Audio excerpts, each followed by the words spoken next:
Hey family, please turn your handheld devices to landscape mode for the best viewing experience. And welcome to another episode of Hidden Heritage, where we follow the breadcrumbs to discover more evidence of who were the real and only indigenous American Indians that inhabited the Americas and that are still here till this day. Now, before we dive into the rabbit hole of truth, if you're new to the channel, please like, share, subscribe and comment your thoughts down below. If you are already subscribed, welcome back to the channel and thank you once again for your unwavering support. Please continue to like, comment, and share so more people can witness the truth. Let's dive in. In today's episode, we are going to continue to prove that our Indian heritage has no European influence. So, we have in front of us some Tuskegee Indian airmen, right? So, let's lock it down. The name Tuskegee comes from Spanish Tuskegee, which came from the Muskogee word Tuskegee, a name of a creek sediment at this site meaning warriors. Muskogee is Indian. All right, let's keep moving. Is Tuskegee an Indian name? Tuskegee City, seat of Macon County, east central Alabama, USA, adjacent to Tuskegee National Forest, about 40 miles east of Montgomery. It was founded in 1833, and its name was a variation of Tuskegee, a nearby Creek Indian village. Let's keep moving.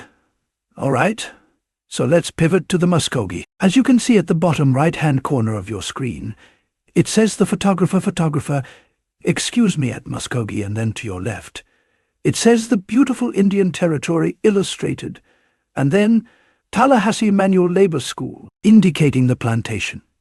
So, if they're trying to say that if this did the Mongolians, the Siberians, the Russians, where are they in this picture? Right? This is the actual Indians right here. Let's try to scroll in and zoom in. Check out all those Indians, copper tone, brown skin, even up on the steps on the porch. Here's a better picture of the Indians, the Muskogee Indians. Where are the Mongolians? I only see one type of people in this group. Whoa, obviously, we have the Europeans, but as far as we know, they're not the Indians, are they? So we're saying that they're the Indians.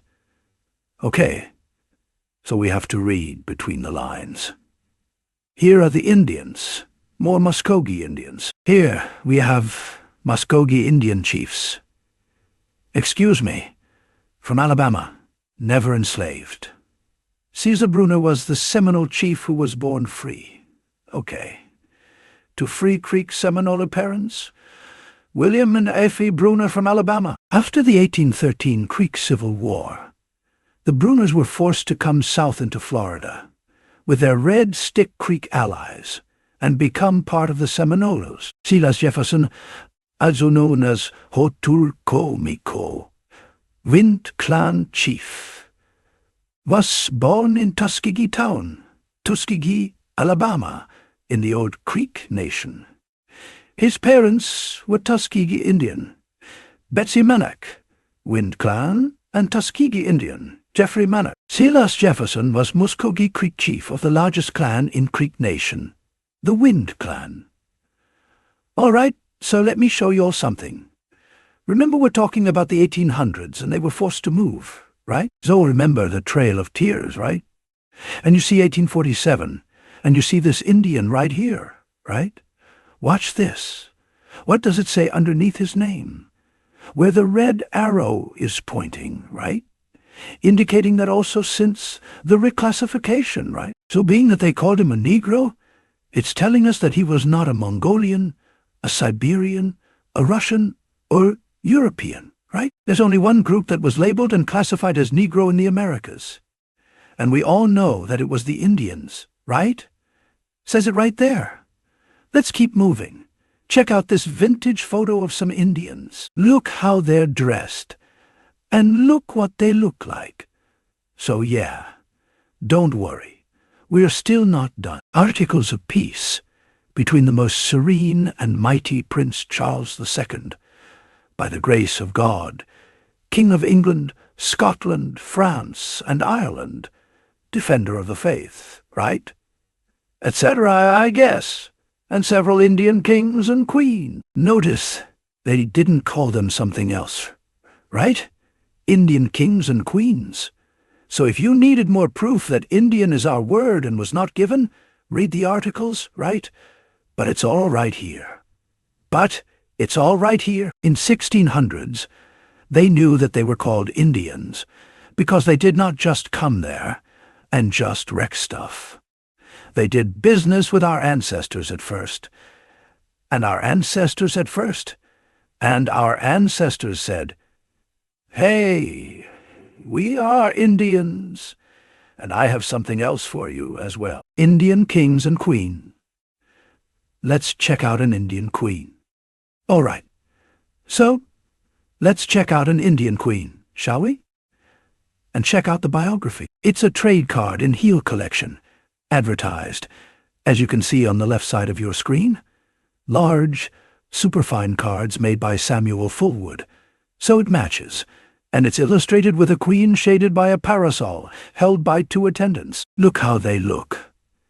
And it's titled The Indian Queen, right? And this is in the 1700s. And as you can see, also, I highlighted the copper-plated, as in copper-color races found here by the Europeans, right? And look what they look like. Let's zoom in. Okay, the Indian Queen. And you see what they look like. Here's another example of the Indian Queen. The woman on the right represents America.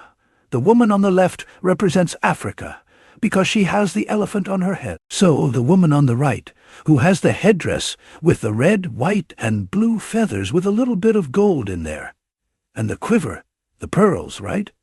This is another Indian queen. Let me show you one more that you can go see in real time. All right, another example of an Indian queen. All right. So as you can see, she does not look like a Mongolian, right? She doesn't look like a Siberian, a Russian, or even a European today. She looked like someone from America, the American Indian. And look how she's dressed. She's adorned in a bunch of jewels. She has a treasure chest of pearls and jewels. Chilling, right? This is an Indian queen. Now, let me read something else so you guys can see what we're talking about. The history of the American Indians. If you haven't done so already, please like, share, and subscribe. Comment your thoughts down below. But before we move forward, let's show you some more Indian queens. Some more Indian queens. Tuskegee Airmen nurses, right? And look what they look like. All right, Tuskegee. As we talked about in the beginning of the video, it's an Indian word with zero European influence, right? It originated from Indians in America. More Indians. Oh, real quick, check out this Indian figurine. Again, the history of the American Indians, particularly those nations adjoining to the Mississippi, East and West Florida, Georgia, South and North Carolina, and Virginia, right? Containing an account. Account is in all caps of their origin, okay? The American Indians' origin, right? It wasn't a word given to them. That was their original word. Just like Tuskegee, the Muskegee Indians, it was originated from them. And we showed you what they look like, all right? An account of their origin, their language, their manners, their religious and civil customs, laws, form of government, punishment, conduct in war and domestic life, their habits, diet, agriculture. Remember, we had everything. Our ancestors already had everything built up.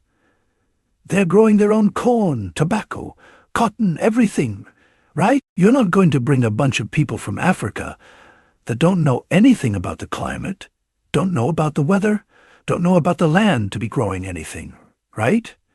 Manufacturers, we had everything built up, right? Diseases and methods of cure. As we know, Our ancestors were spiritual. So we know how to take care of ourselves and each other using stuff in the garden, right? And particulars, sufficient to render it a complete Indian system, with observations on former historians. The conduct of our colony, governors, superintendents, missionary, etc., also containing a description of the Floridas and the Mississippi lands with their productions, the benefits of colonizing Georgia, and civilizing Georgia, and civilizing the quote-unquote Indians, right? And you see Indians, that's their word, in all caps. Indians is in all caps, and a way to make all the colonies more valuable to the mother country, meaning Great Britain or London. And then he said by this guy right here, he was a traitor. Not a traitor. Obviously became a traitor as well, but a traitor with the Indians and resident in their country. Their country for 40 years, right? And as you can see, it was in 1775. As you can see the Roman numerals that they used. So in the 1700s, there were the Indians, their name, their origin, their customs. So we cannot keep trying to levy a European influence that the Europeans gave them that word. When you see these documents after documents of them saying, hey, these are the Indians. These are the Indian queens. These are the Indian kings and queens with the peace treaty. Why would they do a peace treaty and just put Indian in there? They will put something else like they normally would remember. They will put what Negro or colored or black or some crap like that has nothing to do with Indians. And we showed you what the Indians look like. And we got bunch of proof. We're not just talking out of opinions and something that we like. We're showing people here. This is where it says Indians, right? Let's see what else we got. Check out the Indian from the Indian novels, copper brown skin. Can't make this stuff up. Check out the Indian. Check out the Indian queen with the dog. Old vintage photo of an Indian. Check out the dog. I like this one. An old article. Indian embroidery. Look who's in the picture. I think that's what corn in the background. Today's Indians, personification of an American Indian. Another personification of an American Indian. This brings us to the end of our video. Thank you so much for watching. Really appreciate it. Please like, share, and subscribe. If you haven't done so already, comment your thoughts down below. Please take care of yourself. Please take care of each other. We'll see you guys in the next one. Take care. Peace out.